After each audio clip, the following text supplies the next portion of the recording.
Guide with তথা চ্যানেলে সকলকে স্বাগত জানাই। চলুন দেখে নেওয়া যাক আজকের আবহাওয়ার লেটেস্ট আপডেট। আজ 31শে জুলাই আলিপুর আবহাওয়া দপ্তর থেকে পশ্চিমবঙ্গের যে মানচিত্র প্রকাশ করা হয়েছে সেখানে বৃষ্টিপাতের কি পূর্বাভাস দেওয়া হয়েছে একটু দেখে নেব। উত্তরবঙ্গের জেলাগুলির তুলনায় আজ দক্ষিণবঙ্গের জেলাগুলিতে বৃষ্টিপাতের পরিমাণ বেশি থাকবে। উত্তরবঙ্গের বিভিন্ন জেলায় বজ্র বিদ্যুৎ সহ বৃষ্টিপাতের সম্ভাবনা আছে, কিন্তু হালকা থেকে মাঝারি, ভারী বৃষ্টির সতর্কতা নেই। আবার দক্ষিণবঙ্গের বিভিন্ন জেলার ক্ষেত্রে আজ ভারী থেকে অতি ভারী বৃষ্টি হতে পারে। কিছু কিছু জেলায় বজ্র বিদ্যুৎ সহ বৃষ্টির সম্ভাবনা রয়েছে। এবারে দেখে নেব পশ্চিমবঙ্গের বিভিন্ন জেলায় কি কি সতর্কতা জারি করা হয়েছে। প্রথমেই আসবো উত্তরবঙ্গের জেলাগুলিতে।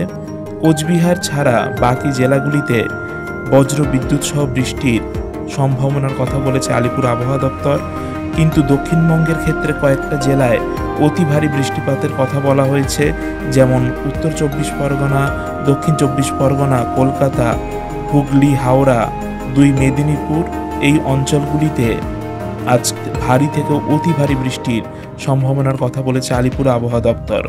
বাকি দক্ষিণবঙ্গের জেলাগুলিতে হালকা থেকে মাঝারি বৃষ্টি হবে এবং তার সাথে বজ্র বিদ্যুৎ দেখতে পাওয়া যাবে।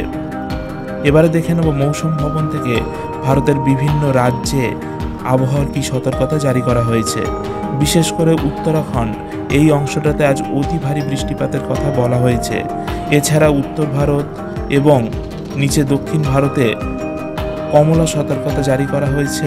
তার সাথে মধ্যপ্রদেশের কিছু অংশেও কমলা সতর্কতা জারি করা হয়েছে। এখানে ভারী থেকে অতি ভারী বৃষ্টি হতে পারে।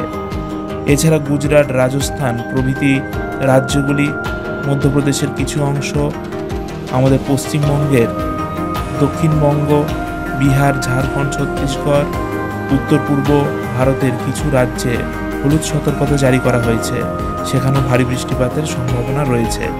এছাড়া যদি দ্বীপগুলি দেখতে পাওয়া যায় তাহলে দেখব লাক্ষাদ্বীপ, সেখানে ভারী বৃষ্টির সম্ভাবনা থাকলেও আন্দামান নিকোবর দ্বীপপুঞ্জে কিন্তু কোনো প্রকার সতর্কতা জারি করা হয়নি। এই ছিল আবহাওয়ার খবর। আরও আবহাওয়ার তথ্য পাওয়ার জন্য চ্যানেলটিকে অবশ্যই সাবস্ক্রাইব করে রাখবেন।